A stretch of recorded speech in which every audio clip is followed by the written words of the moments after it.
Oi gente, tudo bem com vocês? Hoje vamos gravar um vídeo de perguntas, porque no dia 26 de julho vamos completar 7 anos morando no Japão. E nesses 7 anos aconteceram muitas coisas, né? Para quem acompanha a gente há muito tempo, viu todo o nosso processo. E para quem é novo por aqui, também tá acompanhando aí um pouquinho da nossa vida, do que aconteceu até hoje, né?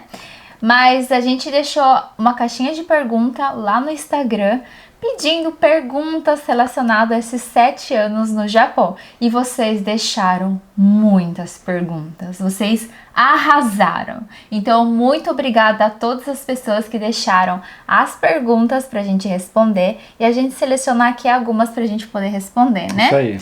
Então, vamos começar? Vamos lá, bora lá. Só que antes disso, eu quero deixar um recadinho pra vocês.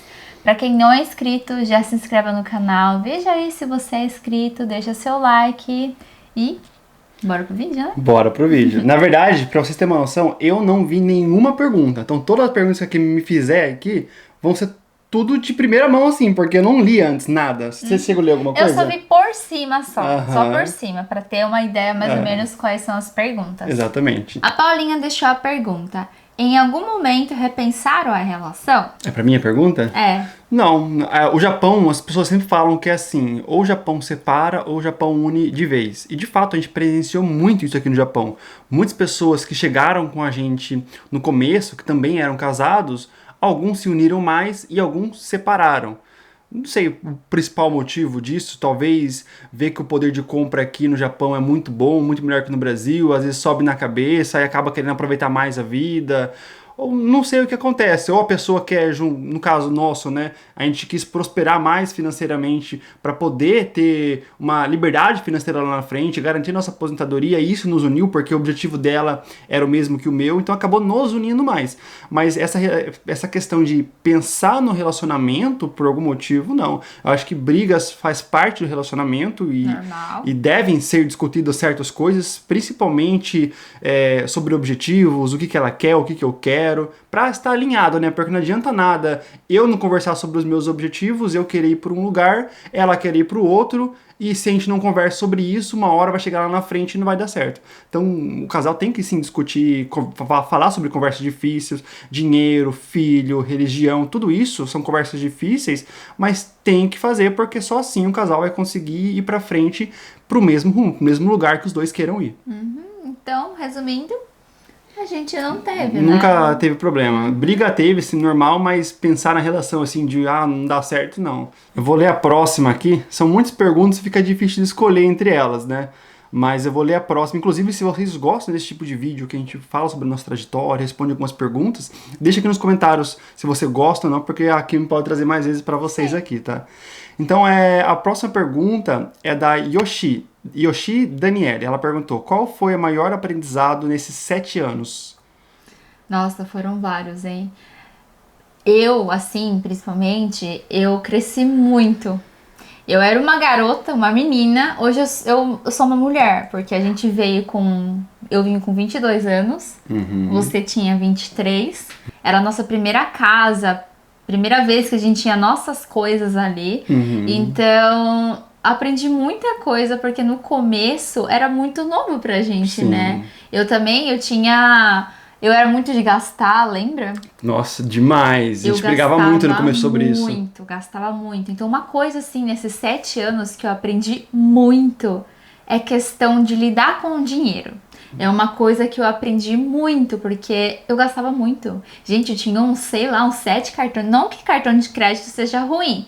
O cartão de crédito, em algumas horas, ele é muito bom, se bem né? utilizado da forma correta, ele é um aliado, né? Não um inimigo. Só que no meu caso era o meu inimigo, não podia ter. Mas nesses 7 anos eu aprendi a dar valor no dinheiro, aprendi a lidar com o dinheiro. Fala alguma coisa você. Acho que o maior aprendizado nesses 7 anos, com certeza, é essa relação do dinheiro mesmo, porque Quem acompanha a gente há mais tempo, eu sei que tem muitas pessoas que são novas, não conhecem muito a nossa trajetória. Inclusive, eu vi uma das perguntas aqui que depois a gente vai responder, que era se a gente já trabalhou em serviço CLT, né, dentro de uma fábrica aqui no Japão. Mas o maior aprendizado realmente foi com dinheiro, porque quando a gente veio para o Japão em 2017, nosso principal objetivo era de comprar uma casa. Só que em 2019 a gente conheceu o mundo dos investimentos, eu comecei a aplicar o nosso dinheiro, eu vi que estava rendendo, gostei muito do assunto, comecei a estudar mais sobre isso. Tanto é que depois disso eu comecei a aplicar cada vez mais, todo o dinheiro que a gente pegava, a gente aplicava. Aí com isso eu gostei tanto que eu comecei a compartilhar com as pessoas nas redes sociais sobre educação financeira, as pessoas gostaram.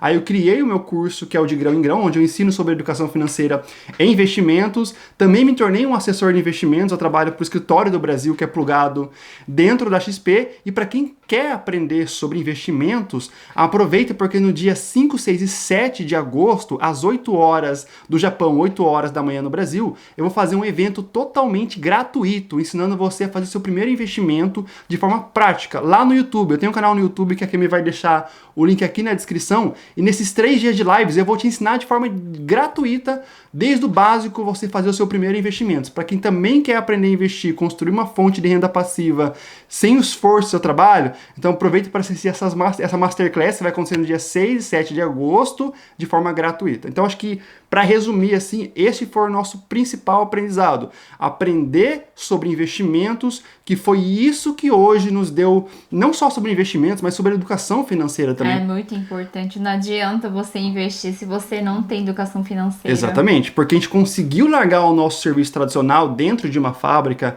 aqui no Japão por conta disso. Porque se a gente não tivesse um planejamento, não tivesse outras fontes de renda, não tivesse esse conhecimento, a gente não ia conseguir fazer isso. Então foi por conta disso que a gente conseguiu. Então eu acho que essa questão de lidar com o dinheiro foi um dos nossos maiores aprendizados, sabe? Tiveram outras coisas, né? Como pessoa também, que a gente evoluiu muito. Mas eu acho que essa foi o principal. A Luana perguntou: qual o melhor e o pior momento durante esses 7 anos? O pior e o melhor momento? Eu acho que o pior momento... Eu acho que existiram vários piores momentos, que são as datas comemorativas, que, na minha opinião, são muito ruins. Recentemente, este ano mesmo, eu liguei para minha mãe para conversar com ela, perto do Dia das Mães, e ela tava chorando, falando: nossa, você não sabe como é ruim passar o Dia das Mães sem vocês por aqui. E eu acho que toda vez que tem datas comemorativas... Ou quando a gente perde alguém, né? A Kemi perdeu a avó dela, que foi um ponto assim muito forte pra gente no Japão, que ela ficou muito triste, porque a gente saiu do Brasil e, por mais triste que seja, ela já saiu sabendo que poderia ser a última vez que ela visse a avó dela. Só que a gente nunca espera, né? Nunca espera. O outro momento ruim foi o acidente de carro que aconteceu com a gente no Japão. Inclusive tem um vídeo no canal que a gente explica sobre isso. Eu acho que é mais isso. Se for para resumir para mim, que vem na cabeça agora, são as datas comemorativas, que a gente não tem os parentes, aqui a gente é muito sozinho, mas nós dois. O acidente de carro e a morte do avô da Kemi. Foram os pontos que mais marcou pra gente aqui no Japão. E quais foram os melhores momentos? Nossa, acho que a gente teve mais momentos bons do que ruins, sabe? Mais momentos bons do que ruins. Tem vários momentos bons. Se for pegar desde o começo, desde quando eu consegui tirar a carta de motorista de primeira, a gente conseguiu crescer no YouTube, a gente conseguiu fazer parcerias com grandes marcas, tanto do Brasil. Colocar móveis na nossa casa. Mobiliar a nossa casa. A gente teve muitas conquistas. Um dos últimos marcos pra gente que foi muito importante, acho que foi a questão da Kemi sair do serviço da fábrica para trabalhar com o que ela gostava, que é guia de turismo, roteiro personalizado e consultoria, e depois de alguns meses eu também consegui sair para trabalhar com o que de fato eu gosto. Eu acho que acho que talvez é uma das maiores das nossas conquistas. Com certeza. Acredito que todo mundo, né, um dia pensa em poder trabalhar com o que gosta, né? Então eu acho que tiveram mais momentos bons do que ruins. Voltando a falar um pouco sobre relacionamento, que a gente falou um pouco, acho que tem uma pergunta bem interessante aqui, da Daniela. Ela perguntou: que conselho vocês dão para manter um relacionamento saudável com a rotina do Japão? O que você acha? Eu acho que muito diálogo. Você tem que conversar muito. Porque, tipo assim, né? O que no começo acontecia com a gente, às vezes, tipo, era a nossa primeira casa. Então, eu falava assim: deixa que eu faço tudo. No começo tava bom. Só que daí com a rotina começou a desgastar muito. Eu tava muito exausta, muito cansada. Aí eu tava muito mal. E eu não sabia como abordar o Gabriel pra falar isso, sabe? Aí eu sentei, conversei com ele e falei, vida, olha, eu tô me sentindo muito sobrecarregada, porque eu tenho que cuidar da casa, fazer isso, fazer aquilo, isso, tal. Aí eu sentei, conversei com ele e assim a gente começou a dividir as tarefas. Então ele ficou pra cozinhar, aí você ficou pra lavar o banheiro. Então a gente começou a dividir as tarefas de casa. Aí ficou mais tranquilo, porque eu tinha que fazer muita coisa de casa. Cozinhar ele sempre cozinhou, mas tinha outras coisas envolvendo, né? Porque você tem que lavar, você tem que guardar as roupas, você tem que limpar. Era muita coisa, assim. Eu acho que hoje a gente tem umas regras, né? Por exemplo, a quem me lava, eu seco. Eu cozinho, ela limpa. O banheiro, quem lava, sou eu. A comida, quem faz, sou eu. A casa pra limpar, ela limpa, mas quando ela não pode, porque tem dia que ela tá fazendo guia de turismo, eu fico em casa trabalhando de casa, então eu aproveito para limpar a casa, para quando ela chegar, a casa tá organizada, a comida tá feita. Então a gente dividiu as tarefas. Porque dessa forma fica mais fácil de saber o que é minha responsabilidade e o que é dela. Sim. Ela tá de acordo, eu tô de acordo, beleza, não tem problema. É uma coisa que eu não preciso ficar pedindo pra ele. Ele já sabe o que ele tem que fazer Sim. e eu já sei o que eu tenho que fazer. Então, eu acho que ter diálogo, você consegue ter, com certeza, uma relação saudável. Porque a partir do momento que você não senta e conversa sobre aquele problema que tá acontecendo, aí aquilo vira uma bola de neve, aí quando estoura, você nem sabe qual foi o real motivo. Sim. Porque vai juntando uma coisinha na outra ali, aí quando você vê, já era. Eu acho que pra resumir, a gente volta naquilo que a gente falou antes. Casais, para prosperar junto, tem que ter conversas difíceis, né? Já tem um livro que eu gosto muito, que é do Gustavo Cerbasi, que o título é Casais Inteligentes Enriquecem Juntos.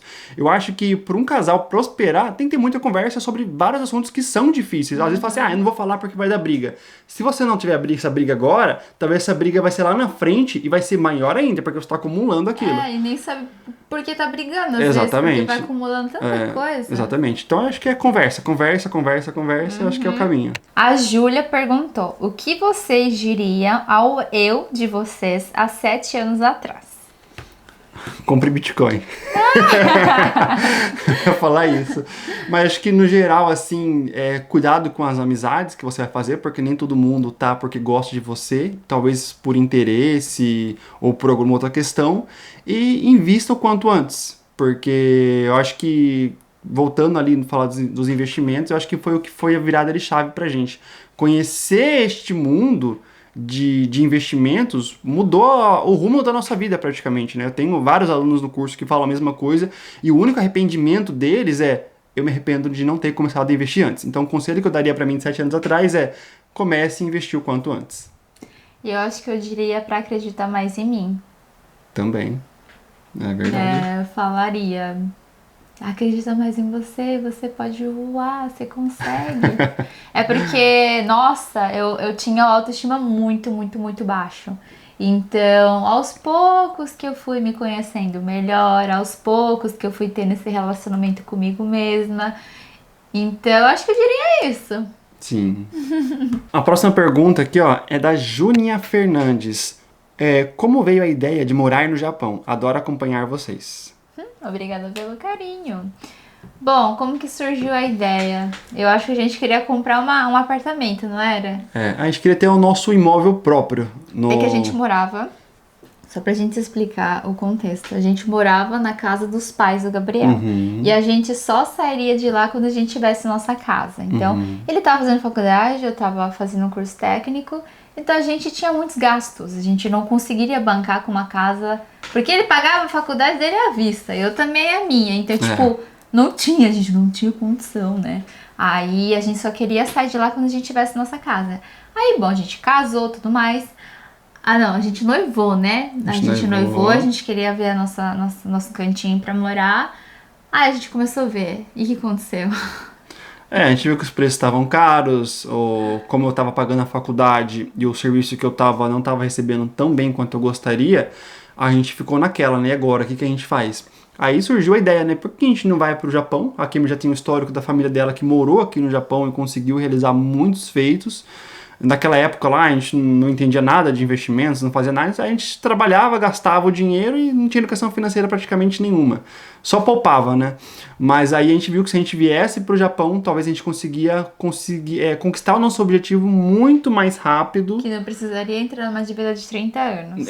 A gente não precisaria financiar uma casa, um apartamento em 30 anos. Então acho que surgiu daí a ideia de vir para o Japão. A gente veio em 2017, mas por conta disso. Acho que mais para conquistar o nosso imóvel. Esse era o nosso principal objetivo no começo, né? Sim. Hoje já é totalmente diferente. Mas foi assim que a gente começou, né? Sim. A Raíssa perguntou: estar no Japão influencia na decisão de vocês terem filhos? E aí? Bom, eu vou ser a mãe, você também vai ser o pai. Qual é a sua opinião?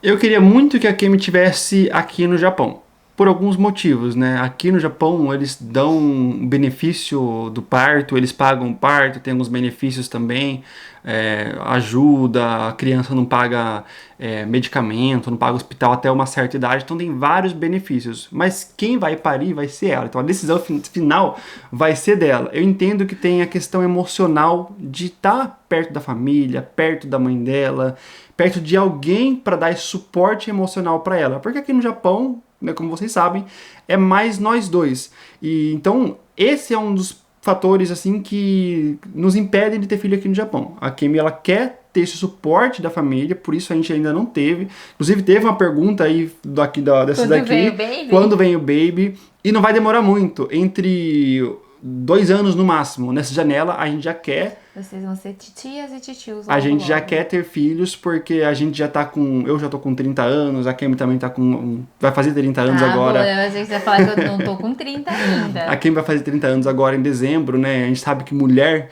tem um prazo de validade, que é mais saudável ter filhos, então a gente já tá se programando e não vai demorar muito. Só que a gente tá pensando se vai ter no Japão ou no Brasil. Ela quer ter no Brasil, quer ter no Japão, mas a decisão final vai ser dela. A minha vontade mesmo, que você fala pra Kemi, é se pudesse vir gêmeos. Gente. Porque eu quero, quando a gente for ter filho, eu já quero ter 2 numa pancada só. Né? Ainda bem que não é você que vai parir, né? Porque, tipo assim, eu falo isso pelo que eu vejo às vezes de um sobrinho ou outro, de uma criança que é filho único. Eu vejo que às vezes a criança se sente um pouco sozinha de não ter um irmãozinho, de não ter com que brigar. Nem que seja pra puxar o cabelo, não chutar a canela do outro, mas tem que ter alguém ali pra interagir, né? Porque às vezes... Tá, tem os pais, tudo bem, mas nem sempre eu vou conseguir dar a total atenção que a criança quer. E criança quer muita atenção. E eu gosto muito de brincar com as crianças. Então eu acho que tem um irmãozinho ali para brincar sempre, eu acho que vai ser legal. Então esse é o nosso pensamento, né? Eu quero ter um atrás do outro. Se puder ter trigêmeos, seria perfeito. Ave Maria! Imagine só!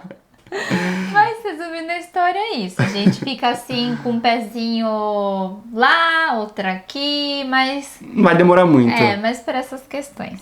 A próxima pergunta é da Maria Vitória. Como esse aqui é um vídeo falando sobre os nossos 7 anos de Japão, eu achei interessante responder essa pergunta, que foi: como foi o primeiro ano no Japão? Qual foi a parte mais desafiadora de mudar para um país tão diferente?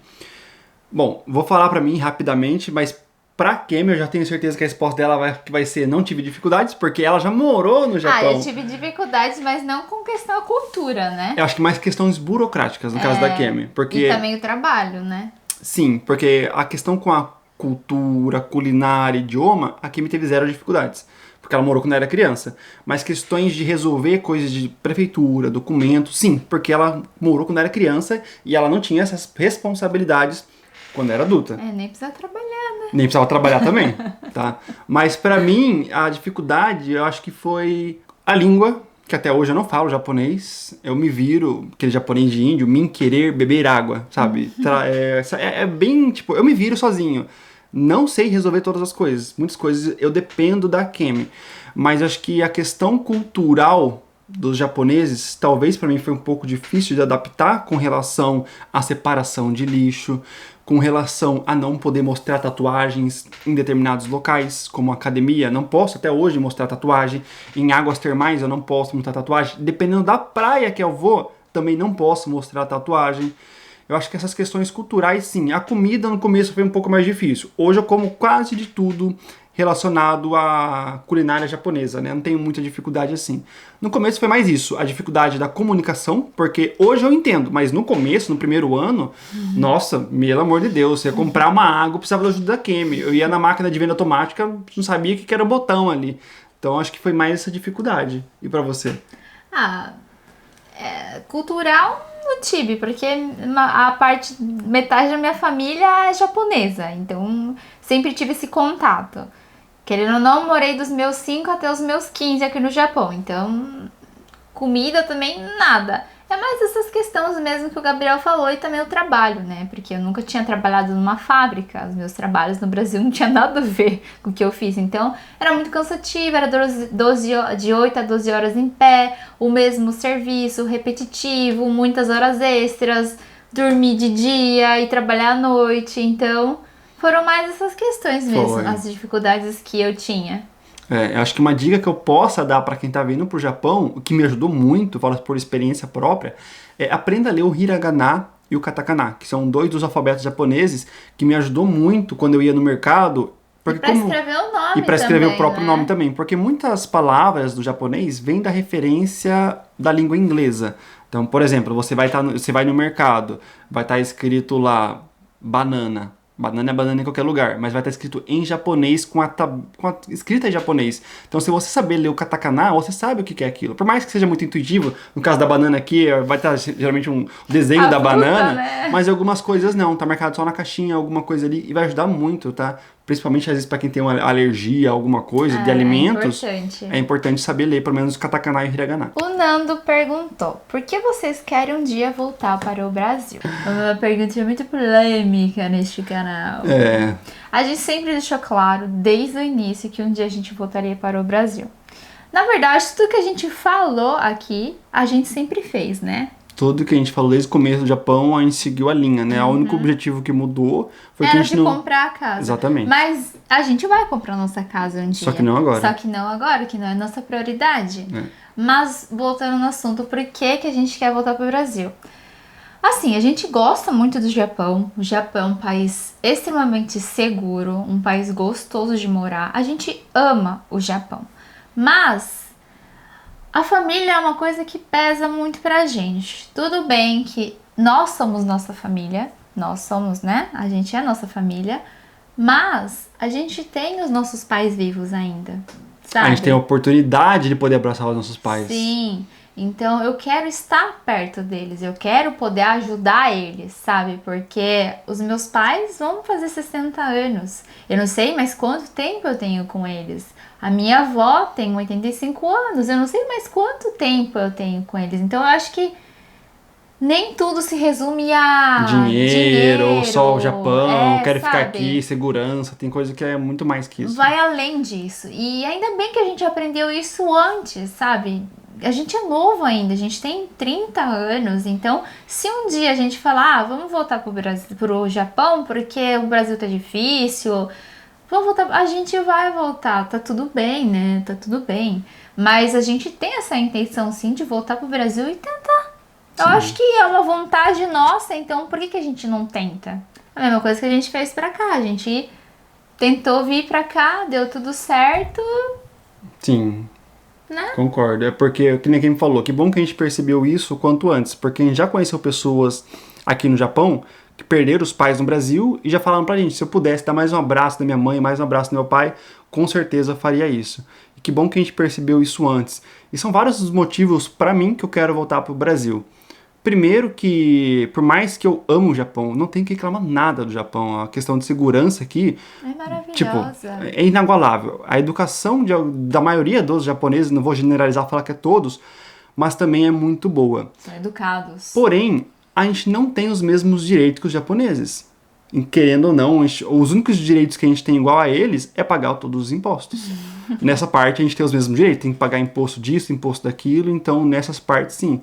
E eu não me sinto 100% na minha casa, que eu falei pra vocês. Eu não gosto de ter que ir na academia e ter que esconder tatuagem. Gabriel, mas é a regra deles. Exatamente, é a regra deles. Então eu não me sinto 100% confortável em ter que me esconder. A Kemi, que fala japonês, às vezes ela vê review de algum lugar específico turístico do Japão pra gente poder visitar, e o japonês tá falando que não suporta mais estrangeiros, porque estrangeiro faz baderna. Nos últimos anos aumentou muito o turismo aqui no Japão. E nem todos os estrangeiros, os turistas, são educados como os japoneses. Então isso irrita muito eles. Mais a questão do lixo, sabe?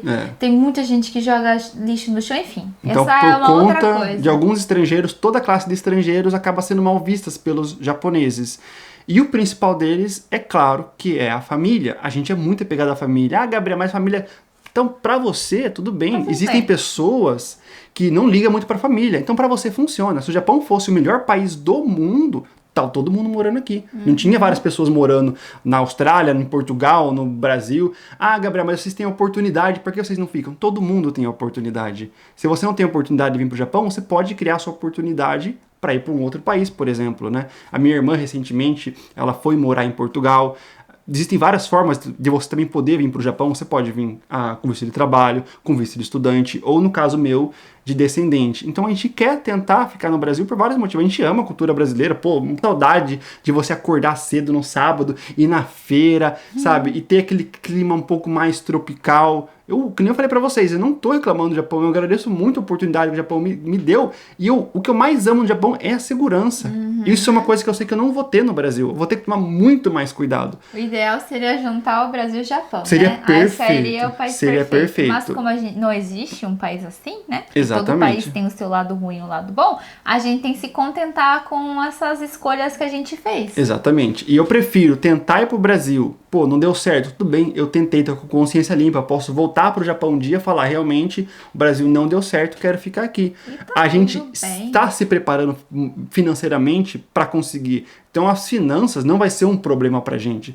O maior problema vai ser a segurança. Ah, Gabriel, tá caro, tudo bem, eu sei disso, tô me preparando financeiramente para isso. A gente tá há 7 anos aqui. 7 anos aqui no Japão. Então, muitas pessoas acham que o Japão é um país maravilhoso. E realmente é, mas não é um país perfeito como muitas pessoas pensam. Aqui a gente paga muitos impostos. A gente não está trabalhando mais dentro de uma fábrica, mas a gente ainda paga muitos impostos. Então tem muitas coisas aqui no Japão que às vezes fica escondido nas entrelinhas ou fica escondido atrás das câmeras que as pessoas às vezes não vê. Mas o Japão não é um país 100% perfeito. É maravilhoso, tem segurança, a cultura, a gastronomia é excelente, mas não é 100% perfeito. Nenhum país é 100% perfeito. Todos os países têm as suas vantagens e desvantagens. E a próxima pergunta é da Nath Costa. Ela perguntou, vocês já trabalharam em fábrica aí?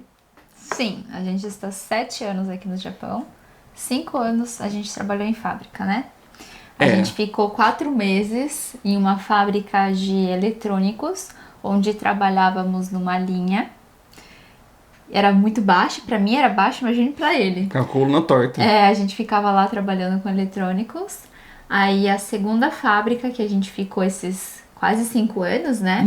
Foi uma fábrica de injetora plástica, onde a gente fazia inspeção. Então a gente ficou quase 5 anos aí trabalhando à noite. Sim. Né? Pra quem acompanha aqui a gente há muito tempo, sabe da nossa rotina louca que a gente tinha, né?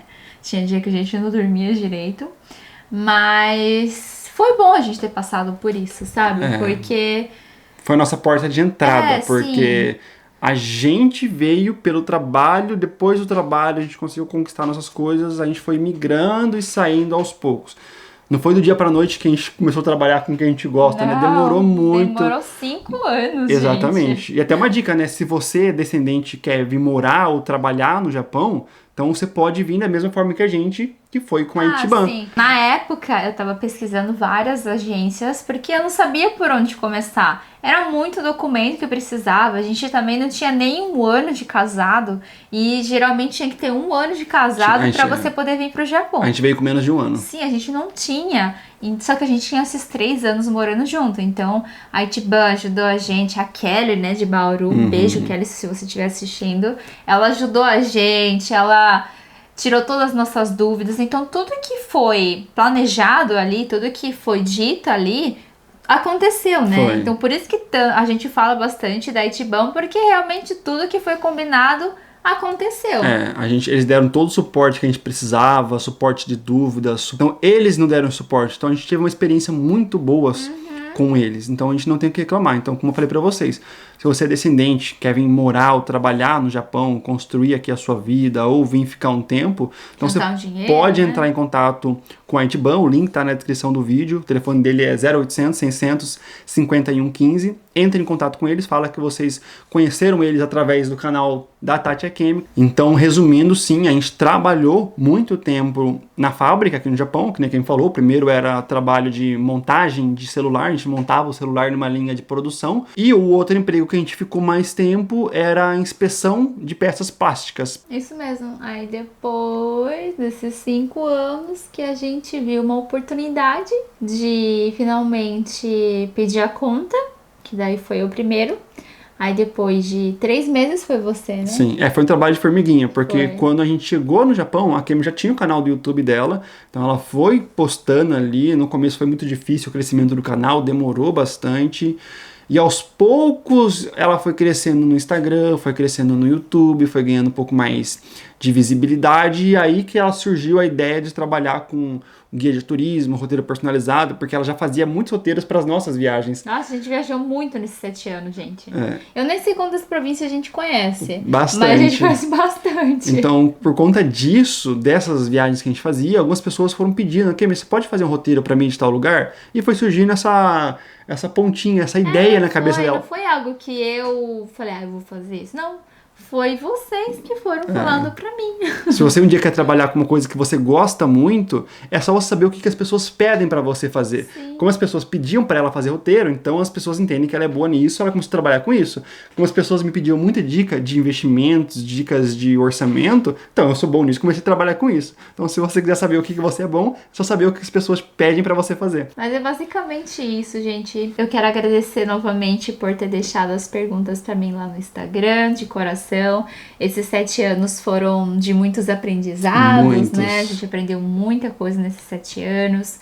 Foi muito bom pro nosso crescimento, pro nosso relacionamento também, né? Então a gente tem muito que agradecer. A gente não tem o que reclamar, porque tudo que foi de ruim também foi aprendizado. Com certeza. Né? Então eu vou ficando por aqui. Eu espero que vocês tenham gostado. Um grande beijo e tchau!